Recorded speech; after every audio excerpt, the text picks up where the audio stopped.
we're back with Greensboro Fire Captain Chris Heyn to answer your fire safety questions. All right, this person says, should you have a fire extinguisher in your house, and where should it be located? You should definitely have a fire extinguisher in your house, at least one on each level.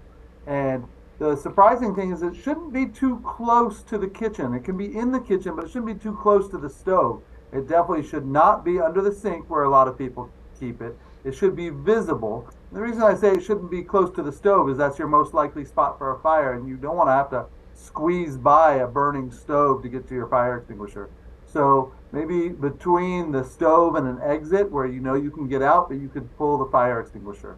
Yeah. And I really like the part about not putting it underneath the sink, because mine's underneath the sink, underneath the bags and the cleaning stuff, and it's somewhere in the back somewhere. Accessible. You have to know where it is in an emergency, right? It has to be accessible. And we want it to be somewhere where you know you can get out first and not have to go deeper into the kitchen where you're most likely having something burning on the stove. All right, this person says, if we want to roast marshmallows in a fire pit, what advice do you give? Well, I love s'mores. My kids love s'mores. You can roast marshmallows. You have to be very careful. The Greensboro has some ordinances that around campfires in the backyard. It should be 25 feet away from the home. It can't be bigger than 3 feet wide. You should have a water source nearby in case it gets out of hand. You can't burn yard waste. It's leaf season. You're not allowed to burn sticks and leaves and things like that. And if anyone complains about the smoke, you may be asked to put it out.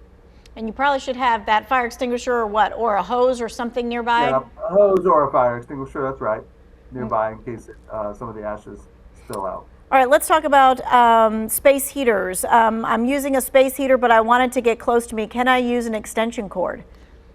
No, you should not use extension cords or any type of multi-plug adapter or surge protectors with space heaters. Space heaters require a lot of watts. You should plug them directly into your wall outlet. The space heaters can overheat extension cords and surge protectors. I've been to these fires before.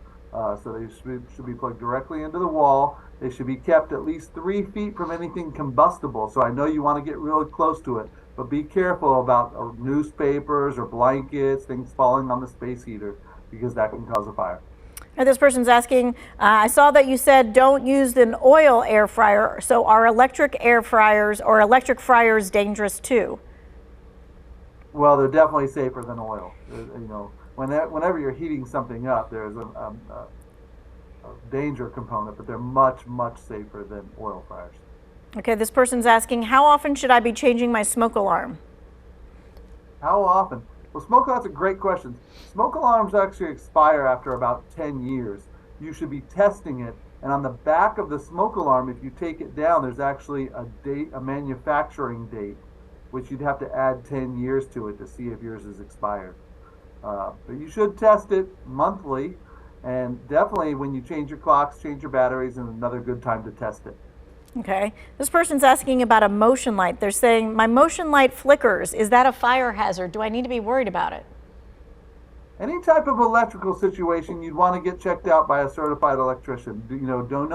We go to a lot of fires caused by electricity. So if you're having any type of wiring issue in your home, I encourage you to get it checked out by an electrician. All right, I know you guys give like some free smoke detectors. Someone's asking, where do you get a fire extinguisher? Like, what kind should they buy? You can get a fire extinguisher at your local hardware store, and you should buy an ABC extinguisher. It's just a general 3 types of combustibles, it's called an ABC fire extinguisher. Okay. They have Lowe's, Home Depot, and so forth. This is interesting. We only have about a minute. How safe are mug warmers, hand warmers, anything with a heating element that's plugged into a USB? Oh, wow. That's a good question. I mean, I've never been to a fire for those. They don't heat up too much. Mm-hmm. I suppose the only danger might be like the block that you're plugging it into or something like that, maybe.